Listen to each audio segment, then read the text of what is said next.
Alléluia. Amen. Nous voyons cela dans Éphésiens 6:16. Où Paul dit là-bas, prenez par-dessus tout le bouclier de la foi afin d'éteindre tous les traits enflammés de l'ennemi. Il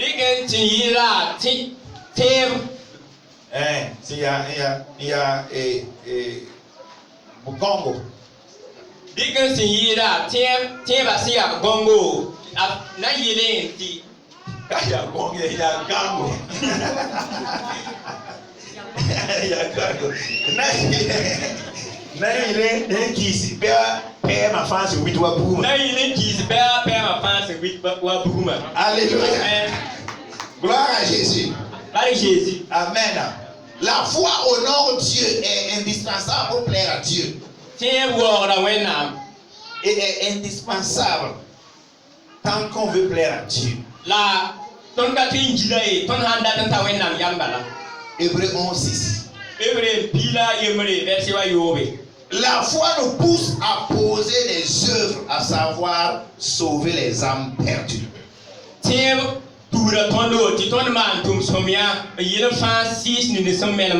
Alléluia. Amen. C'est la foi en Jésus là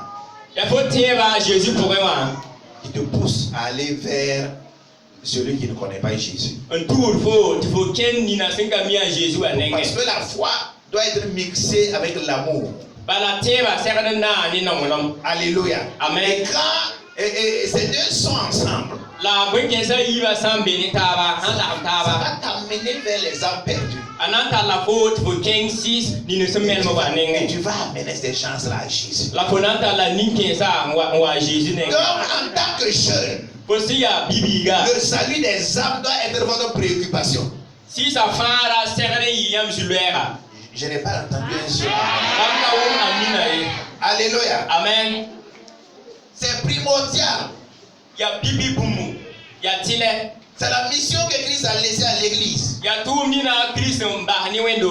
Alléluia. Amen. Donc si vous mettez cela de côté, votre foi n'est pas complète. Alléluia. Amen. Vous devez vous lever pour le salut des âmes. La foi est un élément indispensable dans la prière. Alléluia. Amen. Quand tu pries sans avoir foi là, ce sont des paroles en l'air seulement. Ce sont des paroles en l'air. Alléluia. Amen. Et même Jacques dit cela. Pour que, et nous l'avons déjà dit dans Jacques 6:8. Celui qui demande doit croire. Sans douter. Alléluia. Amen. C'est en cela que tu vas recevoir ta guérison. Ton miracle. Alléluia. Amen. Gloire à Jésus. Donc la foi est indispensable. Donc Paul dit à Timothée, tu dois être un modèle en foi. Alléluia. Amen. Fidèle du temps péniel et tous les jeunes qui sont là. La Bible dit que tu dois être un modèle en foi. Tu ne dois même pas cacher ta foi. Alléluia. Amen. On doit voir la foi là se manifester dans ta vie. Alléluia. Amen. Mais pourquoi Paul pouvait dire, je n'ai pas honte de l'évangile. Alléluia. Donc, en tant que jeune, vous ne devez pas avoir honte de l'évangile également. Vous devrez amener les jeunes également à venir à Christ. Vous devez parler à ces jeunes-là de l'amour du Seigneur pour les amener à Christ. Si vous êtes un bon modèle,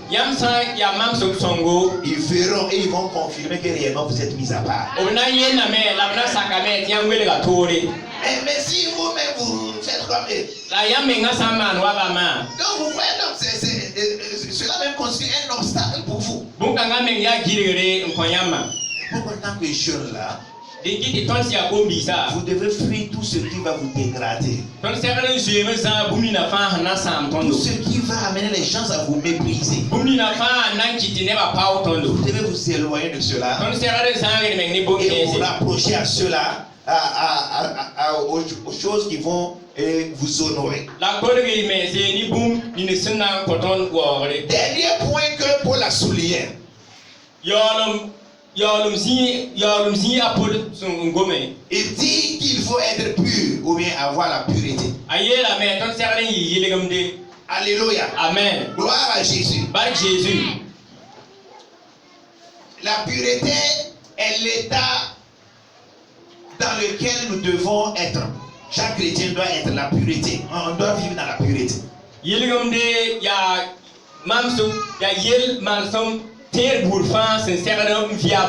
Alléluia. Amen. Chaque chrétien doit vivre dans la pureté pour s'approcher de Dieu. Alléluia. Amen. Ésaïe 59 verset 1 à 2 dit ceci.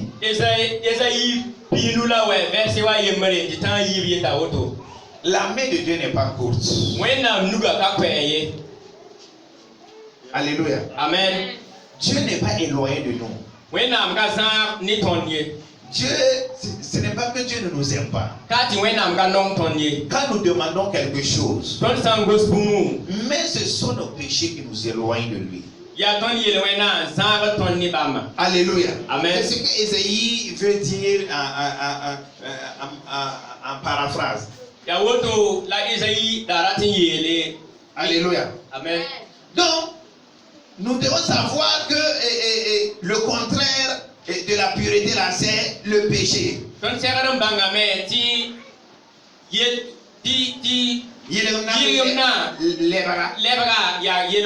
Alléluia. Amen. Donc nous devons marcher dans la pureté. Si nous marchons dans la pureté, ce que nous allons demander au Seigneur, il va nous accorder cela. Alléluia. Amen. Ce que nous allons, quand nous allons nous approcher de Dieu, nous allons nous approcher avec assurance. Gloire à Jésus. Alléluia. Amen. Il faut la pureté pour être en communion avec notre Seigneur. Être en bonne relation avec notre Dieu. Jésus avait dit dans Matthieu 5:8. Heureux ceux qui ont le cœur pur, car ils verront Dieu. Alléluia. Amen. Donc la pureté, tu ne peux pas voir Dieu sans la pureté. Alléluia. Amen. Ceux qui ont le cœur pur, qui verront Dieu. C'est pour cela que David pouvait crier dans le psaume 51. Verset 12. Il dit, demande à Dieu de lui donner un cœur pur. Alléluia. Amen. Un cœur qui le craint. Pour qu'il puisse obéir à Dieu. Alléluia. Amen. Gloire à Jésus. Nous pouvons également, et j'ai demandé qu'on lise ces versets-là, nous allons nous arrêter là.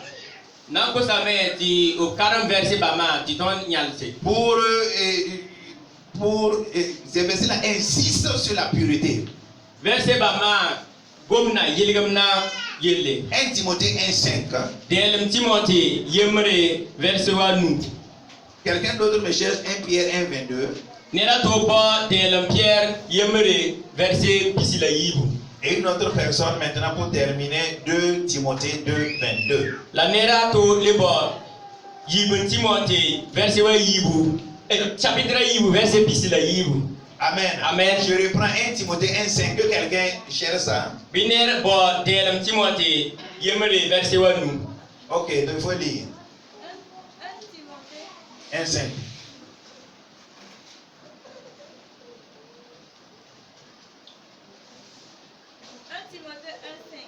Le but du commandement, c'est une charité venant d'un cœur d'une bonne conscience et d'une foi sincère. Et reprends doucement. Le but du commandement, c'est une charité venant d'un cœur pur. D'une bonne conscience. Et d'une foi sincère. Amen. Bon, mon sort. Ça va quand même voir un homme qui est soutien et yolon point. La soupe, c'est un point. La tienne, c'est point. Amen.